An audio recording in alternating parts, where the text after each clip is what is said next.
بہرحال 10 مزید روزے رکھے حضرت موسیٰ علیہ السلام نے، پھر اس کے بعد اللہ پاک کی بارگاہ میں حاضری دی، اب اللہ سے باتیں کی، ہم کلامی کی۔ آپ تو اللہ کی بارگاہ میں تھے، ادھر بنی اسرائیل میں ایک شخص تھا، اس کا نام سامری تھا، وہ بڑا منافق تھا۔ اس نے بنی اسرائیل کے بہکانے کے لیے، کیونکہ حضرت موسیٰ تو چلے گئے تھے پہاڑ پر، تو اس نے کیا کیا، ایک سونے اور چاندی کے زیورات کو پگھلا کر ایک بچڑا بنایا، اور اس میں کوئی ایسی چیز ڈالی کہ وہ بچڑا آوازیں کرنے لگا۔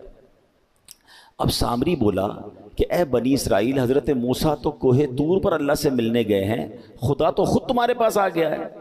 اور بچڑے میں خدا نے حلول کر لیا اور اللہ ہی تم سے باتیں کر رہا ہے، معاذ اللہ، استغفر اللہ۔ اب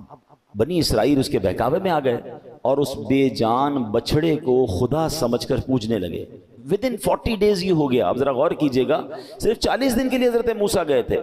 مگر اس بدبخت نے ایسی چال چلی کہ بنی اسرائیل کو اس بچڑے کی پوجا میں لگا دیا۔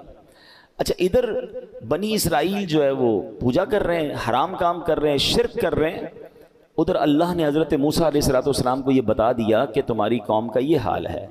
آپ واپس آئے، بہت جلال میں تھے، آپ نے پہلے تو بچڑے کو چکنا چور کر دیا، سامری کو سخت سزا دی، بنی اسرائیل کو توبہ کروائی اور دوبارہ کلمہ پڑھایا۔ اب یہاں ایک 2-3 بڑی اہم باتیں سمجھنے والی ہیں اس واقعے کے تحت، کہ سامری کے پاس ایسی چیز کیا تھی کہ جس سے بچڑا جو ہے وہ بولنے لگ گیا یا اس سے آوازیں آنے لگ گئیں۔ اللہ نے یہ بھی قرآن پاک میں بیان کیا ہے، پارہ نمبر 16 سورہ طٰہٰ میں حضرت موسیٰ نے سامری سے پوچھا تم نے ایسا کیا کیا تھا کہ یہ بچڑا بولنے لگ گیا؟ تو سامری جو کہتا ہے وہ قرآن میں موجود ہے، بصرت بما لم یبصروا بہ فقبضت قبضۃ من اثر الرسول فنبذتها۔ آسان ترجمہ قرآن کنز العرفان، میں نے وہ دیکھا جو لوگوں نے نہ دیکھا، اور تو میں نے فرشتے کے نشان سے ایک مٹھی بھر لی پھر اسے ڈال دیا۔ یعنی اے موسیٰ، میں نے وہ دیکھا جو بنی اسرائیل کو نظر نہ آیا،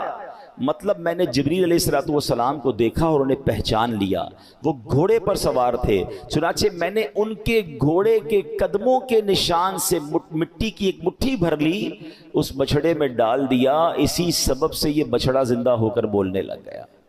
اب اس کے پیچھے راز کیا تھا کہ جبریل امین کے جس گھوڑے پر آپ سوار تھے، اس گھوڑے کے قدم جہاں لگے، اس کی مٹی جو ہے اس بچڑے میں ڈالی تو بچڑا بولنے لگ گیا۔ اب علماء نے اس مسئلے سے کتنی باتیں ہمیں سکھائیں۔ پتہ یہ چلا کہ جبریل اللہ کے پیارے ہیں، وہ بے شک بابرکت ہیں، مگر واسطوں کی گنتی کیجئے گا۔ حضرت جبریل اللہ کے پیارے، ان سے گھوڑے کو نسبت ہوئی، گھوڑے کے قدموں سے مٹی کو نسبت ہوئی،